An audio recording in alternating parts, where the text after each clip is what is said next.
Hello and welcome everyone to the Demonstrative Adjectives lesson today. I hope you are having a great day. We're going to be learning about this funny little adjective that we use in Spanish, okay, to describe where things are pretty much. And of course they have other use, but mostly for to explain where something is. For example, in this picture, we can see the potato head lady saying, "Estabas viendo a esa francesa." Esa right here, okay, will be a demonstrative adjective. And then she's talking about that you were looking at that French fry right here, a French lady. Um, in English, we have this, that, and those, okay, to point at things that are, for example, singular right here, more than one right here, plural, singular right here, close to us, and those which are farther away. So in today's objective, we're going to try to understand how to use demonstrative adjectives correctly in Spanish. And I hope we can accomplish it. We will. For example, in English, we have this and this, okay? Este will be in Spanish for masculine and singular. Esta will be for feminine and singular. Estos for masculine and plural. And then estas for feminine and plural. Yes, I hope you remember that in Spanish, we do have a gender for almost everything. That's why this is so important to know if there's masculine or feminine, and of course, if it is singular or plural. So we need to understand that too. So here is the translation for this one. So now for that and those, we have ese, okay, masculine and singular. Esa for feminine and singular. Esos for masculine and plural. And esas for feminine and plural. Here in the top corner, okay, in the top right corner, we have this little example, this visual right here that will help us to maybe visualize a little bit what we're talking about here. For example, this is, este es a dog, un perro, okay, it's close to the little guy. That is a dog. Ese es un perro, a little farther away. These are dogs. Estos son perros, close to him, and it's more than one, okay, close to the little guy. And those are, esos son, which will be more than one perro, okay, more than one dog, and it's far away from the person, okay? So remember, this kind of will help you to understand where to use this one right here in Spanish. Let's go for the last column, that and those, okay, over there. Will be aquel, so will be masculine and singular, okay, and then we have aquella, feminine and singular. Aquellos will be masculine and plural, and aquellas for feminine and plural. Okay, good. Here we have a picture of this nice little family with a llama right next to them. Okay, and that would be crazy to have a llama run close to you. I think that is in Peru, this picture. So let's see if we can use this demonstrative adjectives. Okay, we have este animal, this animal right here close to them, and then we have esta es la familia Greenberg. Okay, right here. And then we have esas, a little more far away right here. Esas ruinas.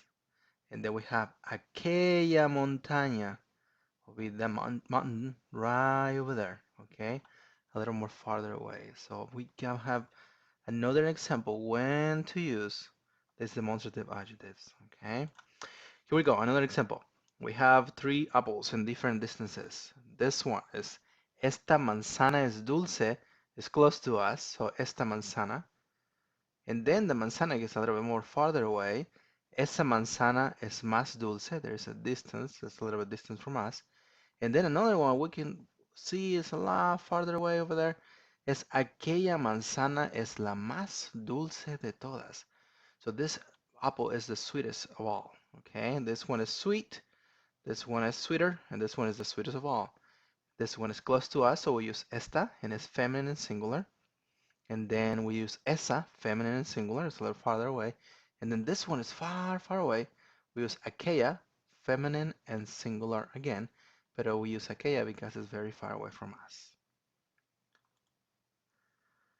Demonstrative adjectives, okay, they need to follow this rule, and it's very important because in English we don't have this um, feminine and masculine, which is the one that I stress the most to my students. Okay, so remember that in Spanish we have almost a gender for anything, even for objects. And for example, don't forget this one right here, must agree with the noun and number and gender. That's so important. So right here are some examples. For example, in English we say this book. And in Spanish we'll say este libro. Will be singular and masculine. Okay.